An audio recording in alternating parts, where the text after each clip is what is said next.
नमस्कार, संदीप राग सच बेबाक के कार्यक्रम शहर की शख्सियत में मैं संदीप तिवारी आप सभी का स्वागत करता हूं। इस नए कार्यक्रम में मैंने सोचा है कि उन लोगों को आपसे रूबरू करवाऊंगा जिन्होंने अपने दम पर कुछ बनाया है, अपना नाम कमाया है, या फिर जो अपनी विधा अपने क्षेत्र में पारंगत हैं, कुछ कर रहे हैं। तो आज जो शहर की शख्सियत हमारे साथ हैं वो हैं फैज़ खान उर्फ फैज़ इलाहाबादी। छोटी सी उम्र में शायर बन गए हैं और शायरी और शब्दों का जो ये माला पिरोते हैं वो भी अपने आप में बेहतरीन होती है। तो हम आपको मिलवाते हैं फैज़ इलाहाबादी से। स्वागत है फैज़ आपका इस कार्यक्रम में।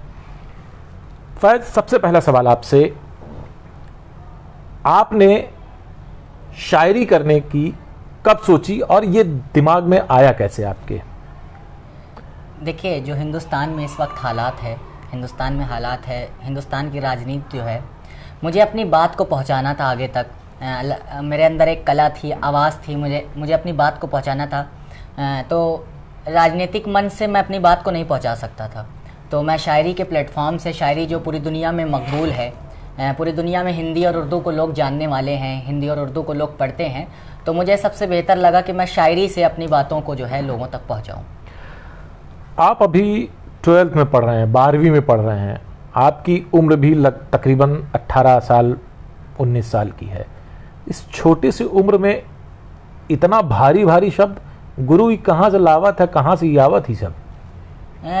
जो है, मैंने अभी तक किसी को उस्ताद नहीं बनाया, क्योंकि मिर्ज़ा गालिब ने कभी कहा था कि जो है उस्तादों से इल्म तो सभी हासिल करते हैं लेकिन हालातों से कोई नहीं कर सकता। तो मैं हालात को देखकर इल्म हासिल कर रहा हूँ। वाह भाई, क्या बात है।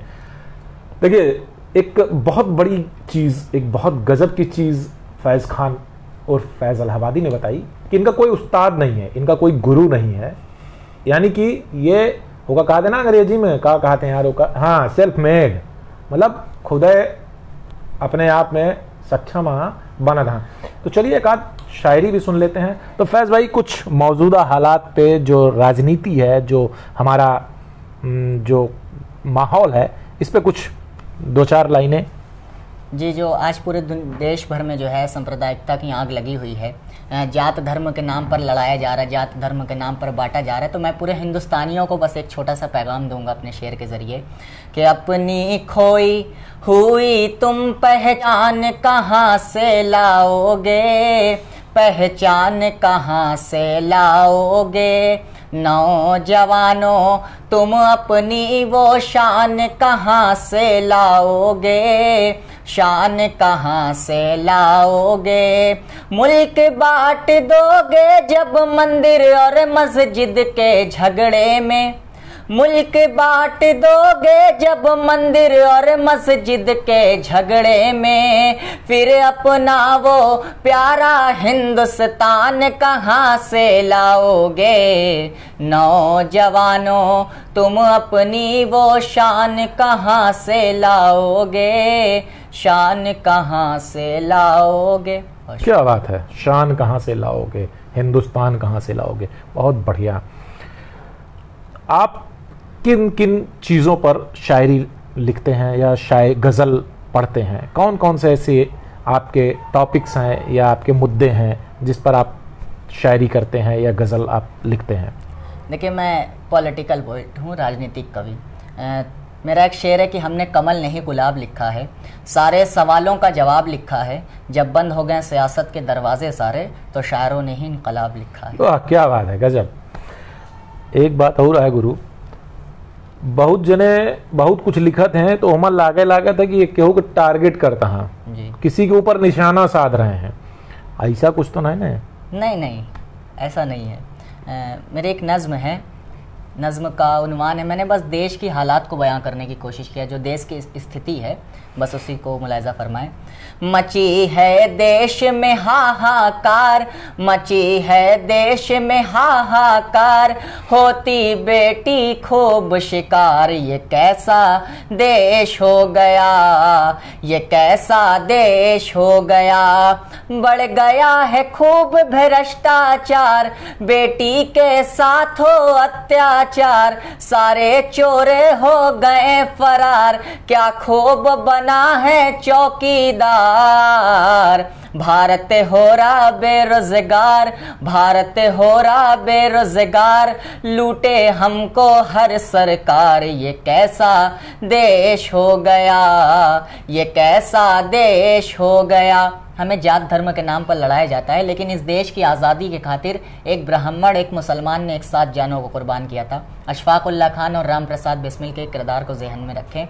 सीने पर गोली खाई थी, गर्दन फांसी पे चढ़ाई थी, इस देश के खातिर हम सब ने अपनी जानों को लुटाई थी। लड़े अंग्रेजों से हर बार, लड़े अंग्रेजों से हर बार, उसे कहते हैं ये गद्दार, ये कैसा देश हो गया, ये कैसा देश हो गया। और आखिरी बंद है कि हमारे देश के नेता लोग नफरत की आग लगाते हैं, हिंदू मुस्लिम के नाम पर दंगे फसाद कराते हैं, दलाली करते पत्रकार, बिकने लगे सारे अखबार, ये कैसा देश हो गया। बहुत बहुत शुक्रिया। गजब, दलाली करने लगे हैं सब पत्रकार, बिक गए सारे अखबार। गुरु बतिया दमदार यह है, जोरदार है। अब क्या माने क्या न माने, अब हो तो ऐसा कुछ है, आपन किरदार हम खुद खराब करे थे तो इनके कोनो गलती ना है, ये तो पत्थर मरबे करिए, इनका अधिकार है। खैर, एक विशेष बात, जो लोग इस वक्त मेरे साथ मेरे इंटरव्यू में फैजल इलाहाबादी को सुन रहे हैं तो सिर्फ इनकी शब्दों पर ध्यान दें, माहौल पर ध्यान दें, उसे किसी राजनीतिक दल, किसी व्यक्ति विशेष से जोड़कर बिल्कुल ना देखें। गुरु एक ये हमारा कहता ही कि इतनी कम उम्र में इतनी वजनदार बात हर क्यों कही ना पावत। बहुत सही, बहुत बढ़िया। राजनीति, अगर आपको राजनीति करने का अवसर मिले तो क्या आप राजनीति करने का मन बनाएंगे, राजनीति करने की सोचेंगे, पॉलिटिक्स में जाएंगे? नहीं, अभी हमारे लिए शायरी जो है और जो मुशायरा मंच है वो बहुत बड़ा मंच है, और मुशायरा जो है पूरी दुनिया भर में सुना जाता है, पूरी दुनिया के लोग सुनते हैं, तो मेरे लिए मुशायरा बहुत बड़ा मंच है। मैं राजनीति में जाने का कोई इरादा नहीं। उम्र अभी बहुत छोटी है आपकी, 12वीं में आप पढ़ रहे हैं, आगे एक बहुत बड़ा भविष्य आपका है, तो आपने क्या सोचा है कि 12वीं के बाद शिक्षा में आप आगे क्या करेंगे, और उस शिक्षा से जुड़ी कोई आप नौकरी करेंगे या फिर सिर्फ और सिर्फ शायरी और मुशायरे में ही अपना पूरा समय देंगे? नहीं, आगे भी चलकर मुझे शायरी करना है। मैं उस तरह का शायर नहीं हूँ मैं जो हालात पे शायरी कर रहा हूँ, मैं वो वाली शायरी नहीं कर रहा हूँ जो इसी दौर में मेरी शायरी को बंद कर दिया जाए। मैं अपनी शायरी से अपने समाज को बदलता देखना चाहता हूँ, अपनी शायरी, अपने अशार को आने वाली नस्लों के ज़ुबान पर देखना चाहता हूँ। आजकल चाहे पत्रकार हो, शायर हो, नेता हो, कोई भी हो, अगर कुछ ज़्यादा बोल रहा है या हमारे भाषा में कहा है सुल्तानपुरिया भाषा में कुछ ज़्यादा फुदकत हाँ, तो उनके ऊपर मुकदमा लिख उठत है। ये पर कुछ कहा गया नहीं, बस शायरों की जिम्मेदारी है सच बोलना। तब मेरा एक शेर है कि मेरा ताज़ा जख्म कोई भर नहीं सकता, मरा हुआ दोबारा मर नहीं सकता, मैं तो शायर हूँ हर दौर में सच लिखूंगा, मेरी कलम से कोई सौदा कर नहीं सकता। वाह, क्या बात है, मेरी कलम से हर कोई। लेकिन गुरु ये बताओ, पत्रकारों से इतनी चिढ़ कहाँ यहाँ है? पत्रकारों से मुझे चिढ़ नहीं है, ना ही मैं किसी पत्रकार का नाम लेता हूँ। पत्रकार का सही मायने होता है साहित्यकार, लेकिन आजकल के पत्रकार साहित्यकारी के आड़ में चाटुकार बने फिर रहे हैं। तो मैं कम से कम, मैं शायर हूँ, मैं भी एक साहित्यकार हूँ, उनको आईना दिखाने का काम कर रहा हूँ कि तुम्हारा काम है देश में, देश के हालात से लोगों को रूबरू करना, बल्कि बस एक पक्ष की वो बात करते हैं, बस मतलब, इस बात की मुझे चिढ़ है। चलो ठीक है, बढ़िया है, माने मुँह पीटे जाए कहा बनारसी जूता या कुल कहे डावा, उसके बाद कहा पत्रकार कुछ ना कहते, सही है, कोई दिक्कत। लेकिन आप अपनी जगह बेहतर हैं, बढ़िया हैं। जब कोई भी अपने काम से ईमानदारी नहीं दिखाएगा, अपने काम से अगर वो चीज़ों को सही, जो तथ्यात्मक चीज़ें होती हैं, अगर उसको सामने नहीं रखेगा तो स्वाभाविक सी बात है उसको सुनना पड़ेगा, लोग उसको कहेंगे, सुनाएंगे, उसके ऊपर आक्षेप और आरोप भी लगेंगे। खैर कोई बात नहीं। बहुत से लोग धर्म के नाम पर, चाहे वो किसी भी धर्म के हों, धर्म के नाम पे उन्माद करने लगते हैं। ऐसे लोगों के लिए आप क्या कहना चाहेंगे? वो किसी भी धर्म से हो, वो हमारा उद्देश्य या आपका उद्देश्य किसी व्यक्ति विशेष या किसी धर्म विशेष से नहीं है, दोनों तरफ या हर तरफ यूं कह लें कि इस तरीके के लोग होते हैं। इनके लिए कुछ आप अपने अंदाज में कुछ कहना, कुछ बोलना चाहेंगे? बस यही कहूँगा कि नफरत उगलने वाली सियासत न चलेगी, सियासत न चलेगी। हम लोगों के बीच में अदावत न चलेगी, अदावत न चलेगी।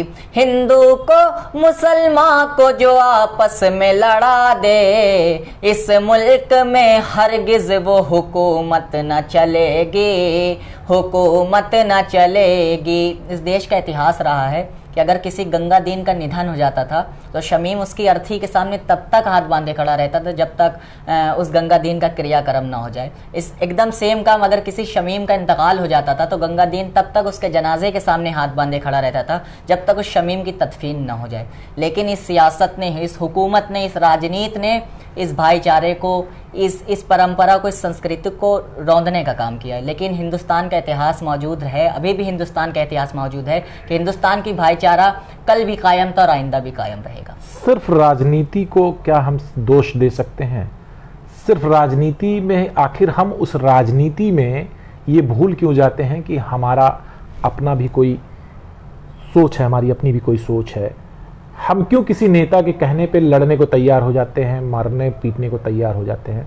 क्या हमारी, यानी कि जो आवाम है, जनता है, क्या उसका कोई दायित्व तो नहीं बनता? सिर्फ पॉलिटिकल लोग हमको गवर्न करेंगे? ऐसे लोगों के लिए आप क्या कहना चाहेंगे कि जो लोग सिर्फ आंख बंद करके किसी भी राजनीतिक दल को मानने लगते हैं या उनकी कही हुई बातों पर अमल करके एक दूसरे के दुश्मन बन जाते हैं?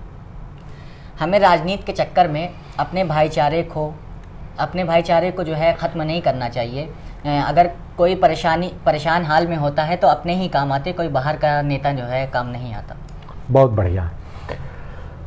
आप अभी छोटी सी उम्र है आपकी, जैसा कि मैंने इसके पहले भी कहा, तो आपके जो दोस्त यार हैं, जो आपके साथ वाले हैं, वो आपसे क्या सिर्फ शायरी सुनते हैं कि पढ़ाई लिखाई की भी बात करते हैं?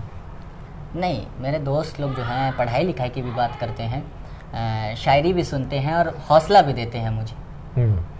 तो आप किसको इस क्षेत्र में, शायरी में बहुत बड़े बड़े नाम हैं, किसको आप अपना आदर्श मानते हैं, किसको आप अपना आइकन मानते हैं, जिसको देखकर आपने जो है इस क्षेत्र को चुना और इसमें आगे बढ़ने की आप सोच रहे हैं? देखिए, मैंने बहुत बड़े बड़े शायरों को पढ़ा है और सुना भी है। मैंने राहत साहब को सुना है, मैंने मुनव्वर राना साहब को सुना है, डॉक्टर कुमार विश्वास को सुना है, लेकिन मैंने हबीब जालिब को सिर्फ पढ़ा है।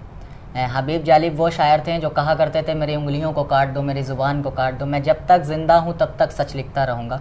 मुझे उनका एक शेर याद रहा है कि सरे मेंबर वो ख्वाबों के महल तामीर करते हैं, इलाजे गम नहीं करते फ़कत तकरीर करते हैं। हमारी शायरी में दिल धड़कता है ज़माने का, जो हम महसूस करते हैं वही तहरीर करते हैं। वाह, क्या बात है गुरु! इतना मासूम सा चेहरा, इतनी कम उम्र, इतनी गहरी बात बोल जाए, लागत ना है। खैर, बढ़िया है। आगे जो माहौल, अभी कुछ दिन पहले जो है पॉलिटिक्स में आप रुचि रखते हैं? जी। जो यूक्रेन और रूस का युद्ध चल रहा था, ये बहुत ज़्यादा उसके बारे में जानकारी है? नहीं, इसके जाए फिर खत्म कराओ, कौनो जरूरत ना बा।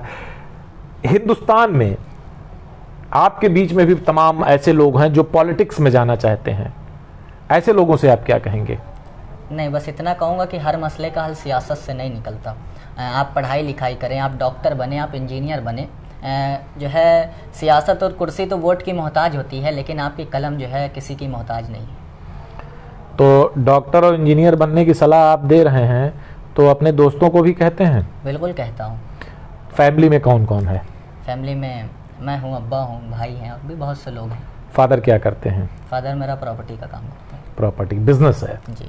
तो गुरु, रुपया कमाए के ना सोचा, शायरी कहाँ से करे ला गया? नहीं, रुपया हर चीज़ नहीं, मुझे नाम कमाना है।